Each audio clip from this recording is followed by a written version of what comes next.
নমস্কার, আজ বাংলায় স্বাগত। আমাদের সঙ্গে রয়েছেন বিজেপি নেতা সায়ন্তন বসু। সায়ন্তন, আপনাকে আজ বাংলায় স্বাগত।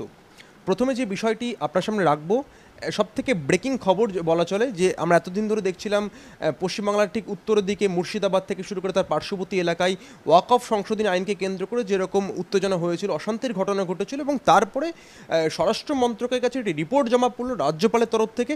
সেখানে ৩৫৬ ধারা জারির কথা বলা হয়েছে যদি পরিস্থিতি আরও বেগতিক হয়। কি বলবেন, এখন কি এটা দরকার, নাকি অন্য কোনো কারণ রয়েছে? না, আর কত বেগতিক হবে?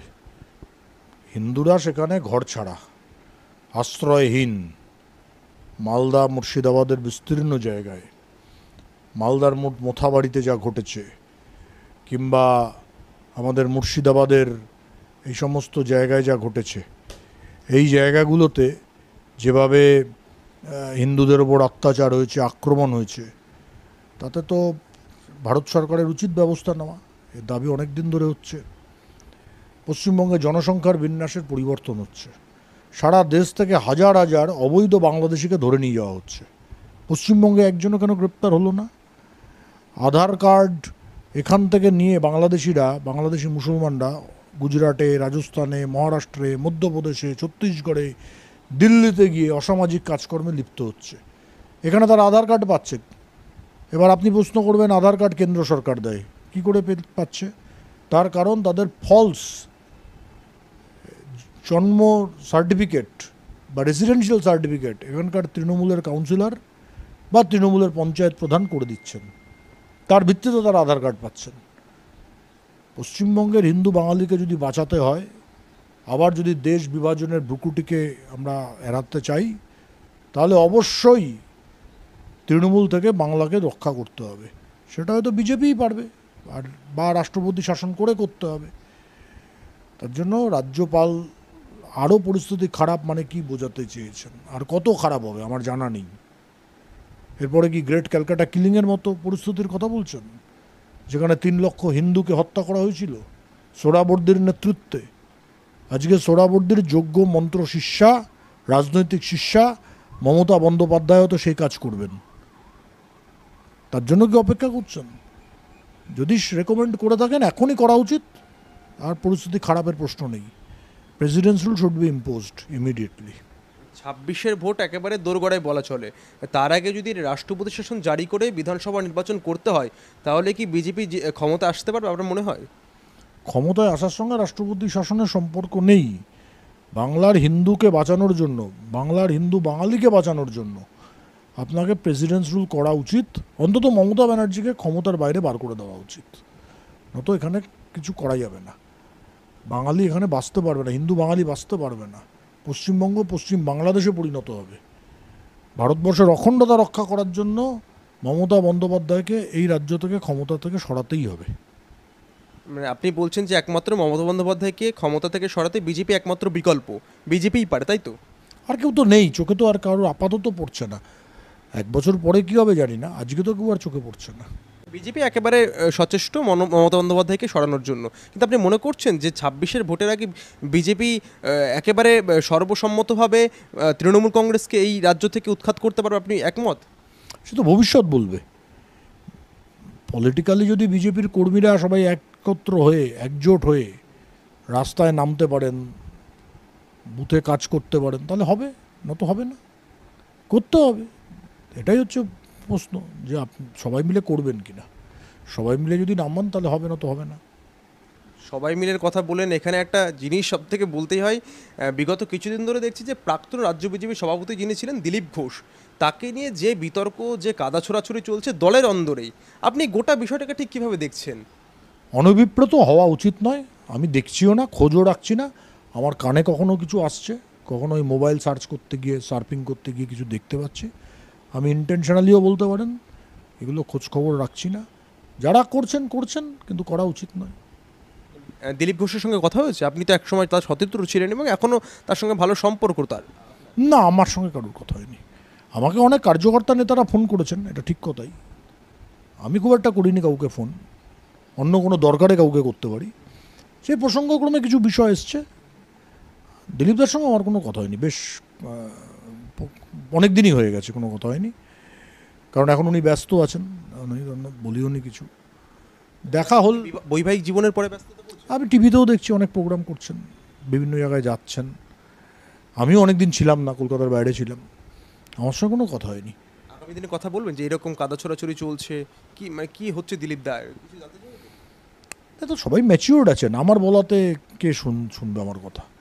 যারা এরকম ব্যাপার আসছে তারা সবাই পার্টিতে অনেক দিন পার্টি করছেন, ম্যাচিওর্ড আছেন। তাদের বয়স কারুরই প্রায় আমার থেকে খুব একটা কম নয়, অনেকের বয়স অনেকটাই বেশি আমার থেকে। কাজেই কাউকে পরামর্শ দেওয়ার ধৃষ্টতা আমার নেই, কিন্তু এটা ঠিক কথাই, যে ধরনের কাণ্ড কারখানা আপনি বলছেন এগুলো অনভিপ্রেত হওয়া উচিত নয়।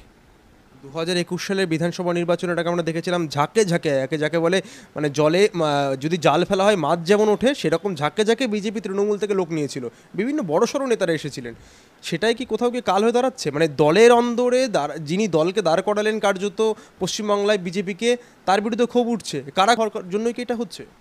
দেখুন, এভাবে তো বলা যায় না। আমি বলছি যেগুলো সোশ্যাল মিডিয়ায় চলছে অন্তত, বা ইলেকট্রনিক মিডিয়ায় যে ধরনের স্টেটমেন্ট চলছে, এগুলো অনভিপ্রেত। আমার কাছে কে তৃণমূল থেকে এসছে, কে কি কোথা থেকে এসছেন সেটা বড় কথা নয়। আজকের দিনে বিজেপিতে এনারা আছেন, কেউ সাংসদ আছেন, কেউ সাংসদ ছিলেন, কেউ বিধায়ক আছেন, কেউ বিধায়ক ছিলেন, কেউ পদাধিকারী আছেন বা পদাধিকারী ছিলেন। এই ধরনের যে কথাবার্তা, এগুলো কখনো কখনো মনে হচ্ছে হয় পলিটিক্যাল ম্যাচুরিটির অভাব আছে, কখনো বালখিল্য, কখনো অনভিপ্রেত। এতে পার্টির ভালো হচ্ছে না, জনমানসে পার্টি সম্পর্কে ভালো বার্তা যাচ্ছে না। জগন্নাথ মন্দির উদ্বোধন করলেন মুখ্যমন্ত্রী মমতা বন্দ্যোপাধ্যায় দীঘায়। আপনি একজন বিজেপি নেতা, আমি সামগ্রিক বিষয় যদি ধরি যে বিজেপি সবসময় হিন্দুত্বের ইস্যুতে সুর চড়ায়, সেখানে দাঁড়িয়ে যদি বিজেপি বয়কট কেন করলো জগন্নাথ মন্দির দর্শন? সেখানে তো বিরোধী দলনেতা ইনভাইটেড ছিলেন, সুকান্ত মজুমদার ইনভাইটেড ছিলেন, তারা বয়কট কেন করলো যদি হিন্দুত্বই তাদের ইস্যু হয়? এখানে তো একটা প্রশ্ন উঠছে, এটা দিলীপ দাও সেই প্রশ্ন তুলেছেন। আমি গেছি, তাদের বিতর্ক কোথায়? বিজেপি যদি হিন্দুত্ব ইস্যু থাকে করে যাওয়া হচ্ছে তাহলে? না, যেটা যারা যাননি বা যারা গেছেন তারাই উত্তর দেবেন। আমি ইনভাইটেড ছিলামও না, আমি যাইও নি, আমি বিষয়টা জানিও না। জগন্নাথ দেবের মন্দির হয়েছে, প্রথম হচ্ছে ওটা জগন্নাথ ধাম নয়, তার একটা কারণ আছে। ভারতবর্ষে ধাম 4টে আছে, যে 4টে ধামে শঙ্করাচার্য অবস্থান করেন। কাঞ্চি আছে, পুরী আছে, দ্বারকা আছে, এরকম 4টে ধাম আছে। কাজেই ওই যে কাঁথিতে লিখেছে ধাম, প্রথম হচ্ছে ওটা ধাম নয়। দ্বিতীয় হচ্ছে, যারা যাননি, কেন যাননি তারা বলতে পারবেন, দিলীপ দা গেছেন, কেন গেছেন উনি বলতে পারবেন। কাজেই আমি এই বিতর্কে পড়তে চাই না, এটা কোনো বিতর্কের বিষয়ও নয়। অবশ্যই মন্দিরেও যখন হয়েছে, জগন্নাথ দেব যখন ওখানে তার মূর্তি প্রকট হয়েছে, আমরা যাব, আজকে নাও কালকে, কালকে নাও পরশু, আমরা অবশ্যই যাব। তার জন্য এটা কোনো বিতর্ক নয়, আমার কিছু বলারও নেই এ নিয়ে। এটা তারাই বলবেন যারা ইনভাইটেড ছিলেন, গেছেন বা যাননি। কিন্তু দিলীপ দার মতন যখন সিনিয়র একজন নেতা, তিনি যখন কথা বলছেন যে আমি তৃণমূলে যাচ্ছি, সেটা প্রতিদিনই সবসময় বলে যাচ্ছে, আমার দলের অন্দরের লোক আমাকে হাজারবার করে তৃণমূলে পাঠাচ্ছে, তৃণমূল আমাকে নিতে পারবে না, তখন কি কোথাও কি মনে হয় আপনার যে আমাদের দলের অন্দরেই যাদেরকে নেওয়া হয়েছে, দলের মধ্যেই বিরোধিতা চলছে, মানে শত্রু আছে, দলের মধ্যেই শত্রু, সেই জন্য কি বাংলায় ক্ষমতা আসা যাচ্ছে না? সমস্যা তো আছে রাজনীতিতে, শত্রু বলতে পারবো না, কিন্তু আমি তো বলবো যে পার্টির যে বিভাজন সেটা বারবার প্রকট হচ্ছে, যেভাবেই হোক। সেটা শুধু একটা ঘটনাতে নয়, একাধিক ঘটনার মাধ্যমে হচ্ছে। এবং ক্ষমতায় আসা বা ভালো রেজাল্ট না করতে পারার, এই যে 19 সালে 18টা আসন, প্রায় 42% ভোট, এবং এবার 24 সালে সন্দেশখালির মতো ঘটনা থাকা সত্ত্বেও 18টা 12% এবং 38% ভোট, 12টা সিটের, এটার কারণে তো এই বিভাজনটাই দায়ী বলে আমার মনে হচ্ছে। আমি ভুল হতে পারি, কিন্তু আমার এটা মনে হচ্ছে। পার্সেন্ট প্রায় ভোটের কথা বললেন, এবং সেটা আমরা দেখেওছি যে 21 সালের ভোটের সময় বা 19 সালের ভোটের সময়, লোকসভা ভোটের সময় বিজেপির ভোট বাক্সে ব্যাপক সাড়া ফেলেছিল, কিন্তু সেই সাড়া কি 26 সালে ফেলতে পারে? মানে যদি এরকম চলতে থাকে তাহলে তো এটা অনিশ্চিত হয়ে পড়ছে, কারণ দলের অন্দরে এই ক্ষোভ প্রকাশ্যে আসছে অলরেডি। তাহলে কী করে হবে? এটা তো ঘটনা, রেকটিফাই করতে হবে, এবং আমার অনুমান পার্টি এটা করবে। রেকটিফাই যদি করে, কোর্স অফ অ্যাকশনটাকে যদি ঠিক করে তাহলে হবে। দেখুন, মানুষ মূর্খ নন, মানুষ সব দেখছেন, সব জানছেন, সব বুঝছেন। আমরা যদি সঠিকভাবে চলি তাহলে মানুষ অবশ্যই বিজেপিকে ভোট দেবে। তৃণমূল কংগ্রেস এমন একটা দল যারা চুরি ছেঁচড়ামির বাইরে কিছু বোঝে না, যারা সত্যি কথা বলতে গেলে পশ্চিমবঙ্গকে এখন পশ্চিম বাংলাদেশ বানিয়ে দিয়েছে। 26,000 লোকের চাকরি দিতে পারলো না ঠিকঠাকভাবে, আর একটা নিয়োগ করতে পারলো না। এরপরে তো প্রাইমারির দুটো জাজমেন্ট আসবে, সেখানে তো বলছে 64,000-এর চাকরি চলে যাবে। এত অপদার্থ একটা সরকার, তাকে মানুষ সহ্য করবেন বলে আমার মনে হয় না। তারা একটা বিকল্প খুঁজছেন, আর ভারতীয় জনতা পার্টি যদি একসাথে এগোতে পারে তাহলে বিকল্প তৈরি হবে। অপদার্থ সরকার বলছেন, আর সেই অপদার্থ সরকারের যিনি কর্ত্রী সর্বময় কর্ত্রী মমতা বন্দ্যোপাধ্যায়ের পাশে যখন দিলীপ ঘোষ বসছেন বিজেপি নেতা, তখন গিয়ে মনে হয় মানে এটা সম্ভব? পার্টির যারা একেবারে গ্রাউন্ড রুটসে কাজ করে তাদের কোথাও গিয়ে একটা ভাবাবেগ মানে আঘাত পড়ছে না? দেখুন, এমনি মুখ্যমন্ত্রীর সাথে বসতে তো কোনো অসুবিধা নেই। আমি এখানে দুটো তিনটে গুরুত্বপূর্ণ বিষয় বলতে চাই। প্রথম হচ্ছে, রাজ্যের তিনি মুখ্যমন্ত্রী, তার সাথে যে কোনো প্রয়োজন দরকারে আমাদের বসতে হতেই পারে। কোনো কাজ করানোর জন্য তার কাছে আমাদের যেতে হবে, তাকে তো আমরা বয়কট করতে পারি না। যেভাবেই হোক, আমরা তার নির্বাচনটা মনে করতে পারি রিগিং করে জিতেছেন, কিন্তু কনস্টিটিউশনালি ইলেক্টেড চিফ মিনিস্টার। দ্বিতীয় বিষয়, এখানে স্পষ্ট করে দেওয়া দরকার, দিলীপদা মন্দির দেখতে গেছেন, মন্দির দর্শন করেছেন, এ নিয়ে আমার অন্তত কোনো আপত্তি দ্বিধা নেই। হ্যাঁ, আমার মনে অবশ্যই প্রশ্ন আছে মুখ্যমন্ত্রীর সঙ্গে তার বসা নিয়ে। কারণ মুর্শিদাবাদের ঘটনার পরে ওই মানুষগুলোর রক্তের রঙে মুখ্যমন্ত্রীর হাত লাল হয়েছে। এতগুলো মানুষ পথে বসে আছে। এবার আমি যা শুনলাম, দিলীপদাকে প্রায় এক প্রকার জোর করেই মুখ্যমন্ত্রীর যে গেস্ট হাউস সেখানে এরা বোধহয় নিয়ে গেছিলেন। হয়তো উনি বুঝতে পারেননি বা সাদা মনে গেছেন, কিন্তু আমার এটা ছবিটা ভালো লাগেনি। তৃতীয় যেটা কথা, সেটা হচ্ছে সৌজন্যের কথা আসছে। এটা সারা দেশে চলে সৌজন্য, দুর্ভাগ্যজনকভাবে পশ্চিমবঙ্গের রাজনৈতিক সৌজন্য চলেনি। আমাদের পার্টির এখনো পর্যন্ত সবথেকে বড় নেতা যিনি জন্মেছেন তার নাম শ্রী তপন শিকদার। তপনদা মারা যাওয়ার পরে রাজ্য সরকারের মুখ্যমন্ত্রীকে বলা হয়েছিল যে আপনি আসুন বা কাউকে পাঠান। উনি কাউকে পাঠানোনি শ্রদ্ধার্ঘ্য নিবেদন করতেন, নিজে তো আসেনি। হ্যাঁ, উনি প্রধানমন্ত্রীকে সৌজন্যতা রক্ষা করেছেন প্রোটোকলের কারণে। দিলীপদা যখন অসুস্থ ছিলেন, আমি সেখানে উপস্থিত ছিলাম হসপিটালে, সেই সময় ওনার ফোন এসেছিল দিলীপদার কাছে। আমাদের কেন্দ্রীয় নেতাদেরও উনি অনেককে জন্মদিনে উইশ করেছেন, আমি জানি, যেটা এখনো প্রেস জানে না। আমি জানি ঘটনাগুলো। উনি সৌজন্যতা ব্যবহার করেন ওনার যেখানে প্রয়োজন হয়। দিলীপদা সেটা করেননি, দিলীপদার কোনো প্রয়োজন ছিল না, উনি স্বাভাবিকভাবে সাদা মনে ওখানে হয়তো গেছেন। কিন্তু বাকি যে মন্দির দর্শন, তাতে আমাদের কোনো আপত্তি নেই। কিন্তু যে মুখ্যমন্ত্রীর নিজের সৌজন্যতার অভাব, যার হাত লাল মুর্শিদাবাদের ঘটনাতে, যার হাত লাল মোথাবাড়ির ঘটনাতে, যিনি সোহরাবর্দির পরে সবথেকে বড় হিন্দু বিরোধী মুখ্যমন্ত্রী, তার সঙ্গে মন্দির উদ্বোধনের সামনে ওই ছবিটা পার্টি কার্যকর্তারা ভালো চোখে নেয়নি। কারণ দিলীপদাকে পার্টির কার্যকর্তারা বাংলার আজকের দিনে বিজেপির সবথেকে বড় নেতা, আপসীন নেতা বলে জানে। আপসীন নেতা, এই আপসীন যে মনোভাব, সেটাই কোথাও গিয়ে ধাক্কা খেলো এই ছবিটার পরে, মানে এই সৌজন্যটার পরে? কি মনে হয়? ধাক্কা কিছু খায়নি, কিছু কনফিউশন হয়েছে লোকজন। কনফিউশনও কেটে যাবে, এমন নয় রাজনীতি এরকম হয়, কখনো কখনো এরকম ঘটে। কিন্তু তার মানে এটা ভাববেন না যে চিরকাল ওইটাই মনে মানে আপনার পার্মানেন্ট স্কার হয়ে যাবে, এমন হবে না। আবার কার্যকর্তারা সবই বুঝতে পারবেন কি ঘটেছে না ঘটেছে। কিন্তু আমি অন্তত, যেহেতু দিলীপ ঘোষকে আমি বহু বছর চিনি, তিনি আপোষহীনই থাকবেন। তিনি সাদা মনে গেছেন, যেমন সব কথা মনে যেটা সেটাই মুখে আনেন। তিনিও স্বাভাবিক সাদা মনে নেমন্তন্ন করেছেন, আমন্ত্রণ করেছেন, গেছেন। তা নিয়ে একটা সোশ্যাল মিডিয়ায় মূলত গেল রব উঠেছে, অনেকেই কনফিউজড হয়েছেন এবং স্বাভাবিক কারণভাবেই হয়েছেন।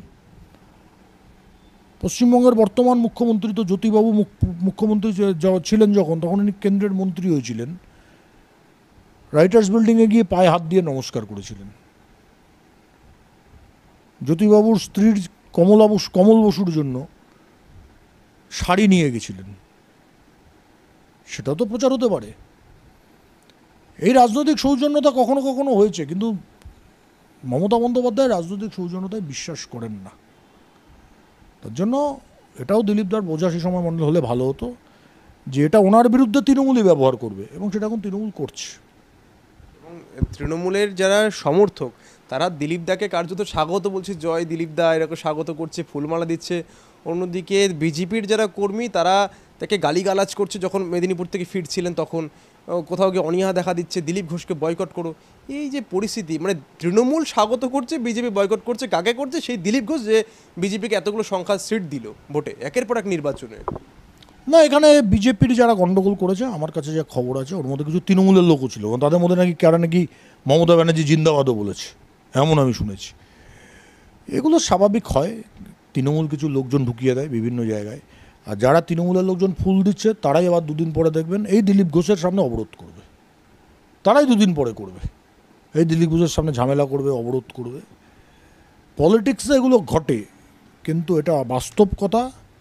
মমতা বন্দ্যোপাধ্যায়ের সঙ্গে দিলীপদার ওই ছবিটা কার্যকর্তারা ভালো চোখে নেননি, কারণ এটা অন্য কেউ যদি বিজেপির নেতা করতো লোকেরা অত মাথা ঘামাতো না, কিন্তু দিলীপদা আমাদের পার্টির সবথেকে বড় আপসীর নেতা আজকের দিনে। তাই জন্য লোকের মধ্যে একটু কনফিউশন তৈরি হয়েছে, অচিরেই কনফিউশন দূর হবে। আর বাকি যে তৃণমূলের লোকজন বলছেন যারা এখন ফুল দিচ্ছে তারা দুদিন পরে আবার পাথর ছুঁড়ে মারবে। এবং যখন তিনি বলছেন দিলীপ ঘোষ এই গোটা যে বিতর্ক হচ্ছে সেই বিতর্কের মধ্যে তিনি বলছেন আমাকে যারা দায়ী করছে, আমাকে যারা কাদা ছড়াছড়ি করছে তারা বেশিরভাগটা তৃণমূল থেকে এসেছে, তৃণমূল উচ্ছিষ্ট খেয়ে এসেছে। তার মধ্যে রয়েছে শুভেন্দু অধিকারী, সৌমিত্র। আমি শুভেন্দু অধিকারীর প্রসঙ্গ যদি আসি, বলছেন যে শুভেন্দু অধিকারী মেদিনীপুরের অন্যতম নেতা, তার গড়।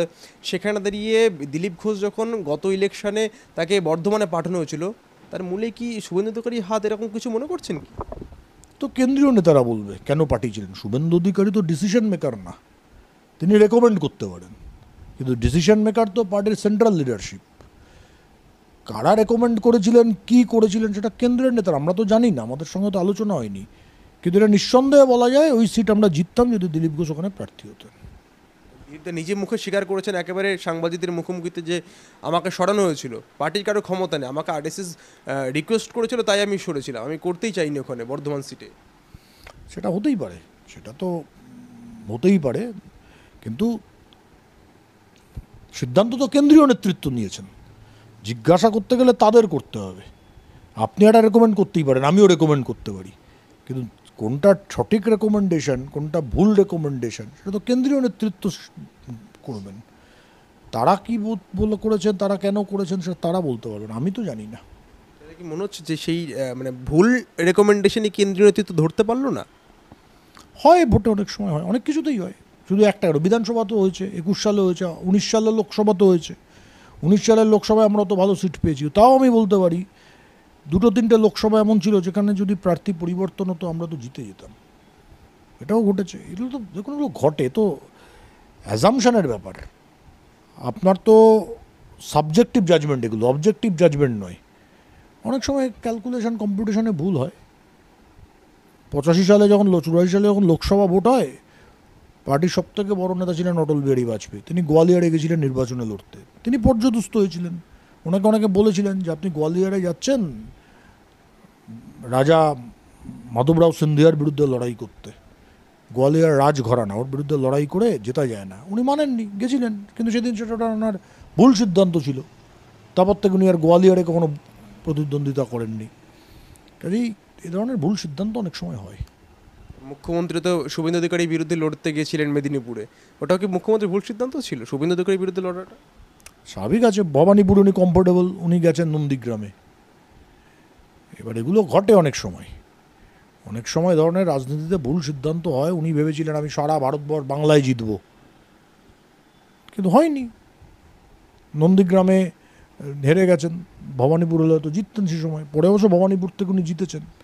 পলিটিক্সে ধরনের মিসজাজমেন্ট হয়ে থাকে অনেক সময়, সেটা এখানে হয়তো মুখ্যমন্ত্রী নিজে করেছেন, দিলীপদার ক্ষেত্রে কেন্দ্রীয় নেতৃত্ব করেছেন। এমন নয় তা বলে যে দিলীপদাকে হারানোর বার্তা ছিল। হয়তো দিলীপদা বর্ধমানে গেলে বর্ধমানটাও আমরা জিতবো, এরকম মানসিকতা ছিল, যে বর্ধমানটা আমরা হেরে যাচ্ছি, দিলীপদা যদি দাঁড়ানো করে বর্ধমানটাও জিতবো, আর মেদিনীপুর তো এমনিতেই জিতবো। এটাই হয়তো ওনার মানসিকতা ছিল, বা ওনাদের ক্যালকুলেশনের মধ্যে ছিল, হয়নি, সেটা মিসফায়ার করেছে। হাত তো আমারও থাকতে পারে, রেকমেন্ডেশন আপনিও করতে পারেন, কিন্তু ডিসিশন মেকার তো ওনারা আছেন। কাজেই যারা ডিসিশন নিচ্ছেন তাদের সিদ্ধান্ত, হাত তো হয় নাকি? আপনি 50 জন মিলে রেকমেন্ড করতে পারে, সিদ্ধান্ত ওনাদের নিতে হবে। ওনারা কি সিদ্ধান্ত নিয়েছেন, কার কথায় নিয়েছেন, কোন অ্যাজামশনে নিয়েছেন, ওনারা বলতে পারবেন। কলকাতার মেছোয়া বাজারে অগ্নিকাণ্ডে 14 জন মারা গেলেন। মুখ্যমন্ত্রী তখন দীঘাতে রয়েছেন, এবং যখন বিজেপি এখানে ঝাঁপিয়ে পড়েছে যে মুখ্যমন্ত্রী দীঘায় আছেন, জগন্নাথ দেবেরকে নিয়ে ব্যস্ত, সেই সময় কলকাতা আসার সময় মুখ্যমন্ত্রী হলো না। আর ঠিক সেই খবরের মধ্যেই কার্যত মিডিয়া ফ্রেম নিয়ে নিলেন দিলীপ ঘোষ মুখ্যমন্ত্রীর সঙ্গে দেখা করে। কোথাও গিয়ে বিজেপির অন্দরে বলছে যে যখনই কোনো গুরুত্বপূর্ণ ইস্যু নিয়ে বিজেপি সোচ্চার হয়, তখনই দিলীপ ঘোষ এমন কিছু করে বসেন যে তার কাছে চলে যায় খবরটা, তার ফ্রেম চলে যায়। এটা কি কোথাও গিয়ে কি সুপরিকল্পিত একটা রাজনৈতিক পরিকল্পনা, না কি বলবেন? এমন নয়, অনেক ঘটনা ঘটে যেগুলো আপনার আমার নিয়ন্ত্রণে থাকে না। সেদিন আগুন লাগবে কি করে জানবেন আপনি? জগন্নাথ দেবের উদ্বোধন তো আগে থেকেই ঠিক ছিল, দিলীপ ঘোষের কাছে ইনভাইটেশনও আগে থেকে ছিল। কাজেই আগুন যে সেদিনই লাগবে আপনি বুঝবেন কি করে? কাজেই এগুলো যে যা পারে বলে, এই কথার কোনো গুরুত্ব নেই। কিন্তু অ্যাক্সিডেন্টাল ঘটনা, আর দিলীপ ঘোষ নেতা বলে মিডিয়া বেশি টিআরপি পাচ্ছে, অন্য কেউ গেলে এত টিআরপি হতো না। কাজেই ঘটেছে এরকম, এগুলো অ্যাক্সিডেন্ট, এগুলো নিয়ে পুরো পরিকল্পিতভাবে কেউ আগুন লাগিয়েছে বলে আমার তো জানা নেই সেদিনই। কাজে আমি এ নিয়ে কিছু বলতে পারবো না। তাহলে কি দিলীপ ঘোষের সঙ্গে মুখ্যমন্ত্রীর যে দেখা সাক্ষাৎ, ওটাও কি অ্যাক্সিডেন্টাল নাকি প্রি প্ল্যান্ড? না, তো ইনভাইটেশন ছিল তো, উনি তো আগেই বলেছেন, আমি তো কাগজে পড়েছিলাম। ওনাকে সাংবাদিকরা জিজ্ঞাসা করেছেন আপনি কি উদ্বোধনে যাচ্ছেন বলে আমাকে নেমন্তন্ন করেছে, আমি যাবো। উনি তো সাংবাদিকদের আগেই বলেছেন, তাহলে অ্যাক্সিডেন্টাল কেন হবে? আর যখন ওখানে যাবেন স্বাভাবিকভাবে মুখ্যমন্ত্রী থাকলে তো দেখাই হবে। কারণ এভাবে দেখা হওয়াটা কি, মানে এটা কি অ্যাক্সিডেন্টাল ছিল না? মানে এইভাবে একই ঘরের মধ্যে তার স্ত্রী পাশে এইভাবে নিজে মুখ্যমন্ত্রী স্বাগত করছেন, আবার বিদায়ও দিচ্ছেন, এটা কি অ্যাক্সিডেন্টাল না? না, অ্যাক্সিডেন্টালের কী আছে? এর তো কোনো, যখন যাবেন, উনি যখন প্রোগ্রামের প্রধান দায়িত্বে, উনি করেছেন। এবার উনি রাজনীতি করে নিয়েছেন, এর মধ্যে ছবিটাকে ভালোভাবে প্রচার করেছেন। যদি লুকিয়ে লুকিয়ে ওই গলায় পড়াতেন, কি বলে, উত্তরীয়, তাহলে ছবিটা হতো না। উনি এটাকে পুরোপুরি রাজনৈতিকভাবে ব্যবহার করেছেন। দিলীপ ঘোষ মুখ্যমন্ত্রী রাজনৈতিক কৌশল ধরতে পারলেন না, ব্যর্থ হলেন? হয়েছে, উনি তো রাজনীতিবিদ নন, দিলীপ ঘোষ তো সঙ্গের প্রচারক। দিলীপ ঘোষ রাজনীতিবিদ নন? কি বলছেন শান্তন? রাজনীতির কূট কাচালি দিলীপ ঘোষ বোঝে না। রাজনীতির যে কূট কাচালিগুলো আছে, এগুলো দিলীপ ঘোষ বোঝে না। আমি বলছি তো, এই যে পুরো দেখুন, মুখ্যমন্ত্রী এই রাজনীতির কুটকাচালি করার জন্য সেদিন থেকে গেলেন। এখানে আগুন লাগলো, উনি আসলেন না। দিলীপ ঘোষ যে সময় পৌঁছেছেন ওখানে, সে সময় কিন্তু মুখ্যমন্ত্রীর ওখানে থাকার কথা ছিল না, উনি কিন্তু বেরিয়ে আসার কথা ছিল। কিন্তু যখন উনি খবর পেলেন, যেটা আমি সংবাদ মাধ্যমে জেনেছি, আমার সঙ্গে দিলীপ ঘোষেরও কথা হয়নি, কারুরই কথা হয়নি, যে যখন দিলীপ ঘোষ ঢুকছেন তখন উনি আবার ওখানে থেকে গেলেন। এটা হচ্ছে রাজনৈতিক কুটকাচালি, যেটাকে হাইলাইট করো। পলিটিক্সে ধরনের খেলা চলে। দিলীপ দা তো 2014 সালে রাজনীতির জগতে এসছেন, ওনার তো রাজনীতিতে আসার কোনো প্ল্যান ছিল না। He had been sent by RSS to BJP, তিনি তো সঙ্গের প্রচারক ছিলেন।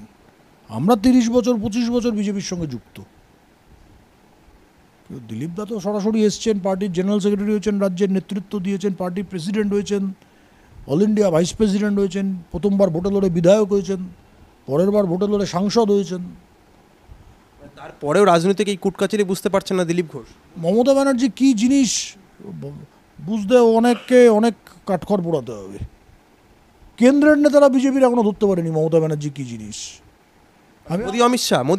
আমি আপনাকে উদাহরণ দিই, তহেলকার ঘটনা ঘটেছিল, যে জর্জ ফার্নান্ডেজের ইস্তফার দাবিতে উনি রেলমন্ত্রী পদত্যাগ করলেন অটলজির সরকার থেকে। পরে সেই জর্জ ফার্নান্ডেজকে ধরে কেন্দ্রীয় মন্ত্রিসভায় ঢুকেছিলেন অটলজির সরকারে। প্রথমে দপ্তরবিহীন মন্ত্রী ছিলেন, তারপরে কয়লা মন্ত্রী ছিলেন। বলছি তো, মমতা ব্যানার্জি কী জিনিস বিজেপির কেন্দ্রীয় নেতা, রাজ্য নেতাদের পক্ষে এখনও ধরা খুব কঠিন। আমি কারোর নাম করে বলতে চাইছি না, বাস্তবিক অর্থে। কারণ এনার সঙ্গে আমার মনে আছে বিজেপি তৃণমূল যখন জোট, ইনি বিজেপির সভাতে গিয়ে একবারও বলতেন না বিজেপিকে ভোট দাও, বলতেন এই এদের একটা ফুল আছে, ফুলের নামও বলতেন না প্রতীক, এই ফুলে ভোট দাও, দিলেই আমাকে ভোট দেওয়া হবে। কোনো পদ্ম ফুলে ভোট দাও বলেননি আজ অবধি। কাজেই তৃণমূল কংগ্রেস বিজেপি তৈরি করেছে, তো তৃণমূল কংগ্রেসটা যেহেতু বাংলার লোকজন আমরা দেখেছি, তৃণমূল কংগ্রেস কী করতে পারে আমরা জানি, কিন্তু আমাদের যারা নেতা আছেন তাদের এখনও এই মমতাকে আন্ডারস্ট্যান্ড করতে সময় লাগবে। এ সব কিছু করতে পারে, এ সব কিছু করতে পারে, দিলীপ ঘোষকেও ঘোল খাওয়াতে পারে, কেন্দ্রের নেতাদেরও ঘোল খাওয়াতে পারে। আপনারা তো গ্রাউন্ড লেভেলে কাজ করেছেন, দীর্ঘদিন তৃণমূলের সঙ্গে লড়াই করেছেন, মাঠে নেমেছেন, আপনারা জানেন, কিন্তু কেন্দ্রীয় নেতৃত্ব বা আপনাদের উচ্চতর নেতৃত্ব জানে না। তাহলে তাদের সঙ্গে কি আপনাদের মানে কখনো এরকম বৈঠক হয়নি, ঘরোয়া বৈঠক হয়নি, মানে কথাবার্তা হয়নি? যখন বৈঠক করতেন তখন বলতাম, গত 2-3 বছর বৈঠক করেনি, তাই এখন আর বলার প্রশ্ন নেই। ক্লিয়ার কথা, 2-3 বছর বৈঠক করেনি, বলার প্রশ্ন নেই। যখন জিজ্ঞাসা করেছেন বলেছি, উদাহরণ দিয়েছি। এনার তো উদাহরণ, এনার তো ভুক্তভোগী বিজেপির যখন এদের অ্যালায়েন্স ছিল তখন জর্জ ফার্নান্ডেজের পদত্যাগের দাবিতে মন্ত্রিসভা ছেড়ে চলে আসলো, তারপরে আবার জর্জ ফার্নান্ডেজকে ধরে কেন্দ্রীয় মন্ত্রী হলো। যদি আমার কথা বিশ্বাস নয়, তৃণমূলে যারা পুরনো নেতা, অধিকাংশই তৃণমূলে নেই, কয়েকজন মারাও গেছেন, তাদেরকে জিজ্ঞাসা করুন আমার নাম করে, আমি মিথ্যে বলছি না, সত্যি বলছি। জর্জ ফার্নান্ডেজের বাড়িতে রাত 8টা থেকে 9টা অবধি কোনো একটা দিন 2001-এর বিধানসভা ভোটের পরে মমতা ব্যানার্জি মুকুল রায়কে নিয়ে গেছিলেন কি যায়নি জিজ্ঞাসা করুন। আর তার 1 বছর আগে জর্জ ফার্নান্ডেজের পদত্যাগের দাবিতে মন্ত্রিসভা থেকে পদত্যাগ করে চলে এসেছিলেন। জর্জ ফার্নান্ডেজ সে সময় রাত্রিবেলা আডবাণীজিকে ফোন করেন, আডবাণীজি রিফিউজ করেন মমতা ব্যানার্জিকে মন্ত্রিসভায় নিতে, তবে জর্জ ফার্নান্ডেজ ব্যক্তিগতভাবে দেখা করে মমতা ব্যানার্জিকে কেন্দ্রীয় মন্ত্রী করেন। উনি বলেন আমাকে রেল মন্ত্রক দিতে হবে, বিজেপি দেয় না, বিজেপি দপ্তরবিহীন মন্ত্রী করে 6 মাস রেখে দিয়েছিল, তারপরে কয়লা মন্ত্রী হন। ভুক্তভোগী আমরা জানি ইনি কী করতে পারে, কারণ আমরা সে যুগের মমতা ব্যানার্জিকে দেখেছি। দুর্ভাগ্যজনকভাবে মমতা ব্যানার্জি কত নিচে নামতে পারে, কারণ সাদা মনে সবাই রাজনীতি করে তো বিজেপিতে সবাই সাদা মনে রাজনীতি করে, সে কেন্দ্রের নেতৃত্ব হোক আর দিলীপ ঘোষ হন। কত নিচে নামতে পারে এটা জানে না, এরা ধরতে পারে না, তার জন্যই সমস্যা। যখন আগে বৈঠক হচ্ছে সেই বৈঠকে বলেছেন, কিন্তু আপনাদের কথা তাহলে গুরুত্ব দেওয়া হয়নি নাকি? তাহলে তখন দিয়েছিল, তার জন্য 18টা সিট হয়েছিল, তখন দিয়েছিল বলেই তো 18টা সিট হয়েছিল। তখন তো রাজ্য বিজেপি সভাপতি দিলীপ ঘোষ ছিলেন। তাই আমরা তো থাকতাম বৈঠকগুলোতেও, অধিকাংশ বৈঠকগুলোতে যেগুলো কেন্দ্রীয় নেতৃত্বের সঙ্গে ছিল আমরা থাকতাম, আমাদের মতো আরও অনেকে থাকতেন, আমরা বলতাম, গুরুত্ব দিতেন, তার জন্য 18টা সিট হয়েছে। যেদিন থেকে গুরুত্ব দেওয়া বন্ধ করেছেন হয়নি। গ্রাউন্ডটা তো বুঝতে হবে, শুধু সার্ভে করে আর মিডিয়ায় বাইট দিয়ে আর ফেসবুক, হোয়াটসঅ্যাপ, ইনস্টাগ্রামে লিখে তো আপনি ভোটে জিততে পারবেন না। কতটা নিচে নামতে পারে এরা সেটাও বুঝতে হবে। বর্তমান রাজ্য বিজেপি যিনি সভাপতি সুকান্ত মজুমদার আপনাদের সঙ্গে কোনো বৈঠক করেননি তাহলে বলছেন, মানে তখন যদি 18টা হয়, এখন তো আর হয়নি, সেটা কমে গেছে, 12টা হয়ে গেছে। বললাম তো কেন কমে গেছে, তার কারণ হচ্ছে সবাইকে নিয়ে যদি না চলতে পারেন তাহলে কমবে। এটা তো অস্বীকার করার কোনো, পশ্চিমবঙ্গ সব থেকে কঠিন জায়গা, এখানে 35%-এর কাছাকাছি মুসলমান ভোট আছে, যারা যে কোনো কারণেই হোক বিজেপিকে ভোট দেয় না, দিতে চায় না। মমতা ব্যানার্জির মতো একজন অসৎ রাজনীতিবিদ আছেন যিনি সব কিছু করতে পারেন, প্রয়োজনে আপনার পায়েও ধরতে পারেন, প্রয়োজনে আপনার মাথায়ও চড়ে বসতে পারেন। কাজেই সমস্ত কার্যকর্তাকে যদি একমুখী করে নামানো না যায় তাহলে করা খুব কঠিন আছে বাংলায়। অন্য অনেক রাজ্যে হয়ে যাবে, পশ্চিমবঙ্গে করা খুব কঠিন আছে। তাহলে মুখ্যমন্ত্রীকে যিনি হারালেন গত ইলেকশনে, শুভেন্দু অধিকারী, তিনি কি তাহলে বুঝতে পেরেছেন মুখ্যমন্ত্রীর দুধে চালগুলো? তিনি জানেন, এটা নয় যে জানেন না তা নয়, যেহেতু তৃণমূলে করে এসছে জানে, এটা ঠিকই, এটা নিয়ে অস্বীকার করার কোনো উপায় নেই। তারা জানে যে মমতা ব্যানার্জি কতটা নিচে নামতে পারে, তারা দেখে এসছে। একদম শুভেন্দু অধিকারী একেবারে স্ট্যাম্প লেগে গেল যে বিরোধী দলনেতা হিসেবে তিনি তার রাজনৈতিক ক্যারিয়ার, বিরোধী দলনেতার আগে যে মুখ্যমন্ত্রীকে তিনি হারিয়েছেন, তারপরে বিজেপিতে তার গুরুত্ব দিনে দিনে বেড়েছে আমরা দেখেছি। আর সেই জন্য কি দিলীপ ঘোষকে কার্যত সাইড করে দেওয়া হলো? সাইডের প্রশ্ন নেই, সমস্যা যেটা হচ্ছে সেটা হচ্ছে যে 19-এর ভোটে পার্টির যে ভাই একসঙ্গে লড়েছিল সেইটা এখন মনে হচ্ছে যেন সেরকম হচ্ছে না। 21-এর ভোট থেকেই সেটা একটু এদিক ওদিক হয়ে গেছে, ডিসব্যালেন্স হয়ে গেছে। এটা কোনো একজন ব্যক্তির কারণে হচ্ছে এমন নয় যে দিলীপ ঘোষ আর শুভেন্দু অধিকারীর মধ্যে লড়াই তো হচ্ছে, এটা কংগ্রেসে হয়, বিজেপিতে সেরকম হয় না।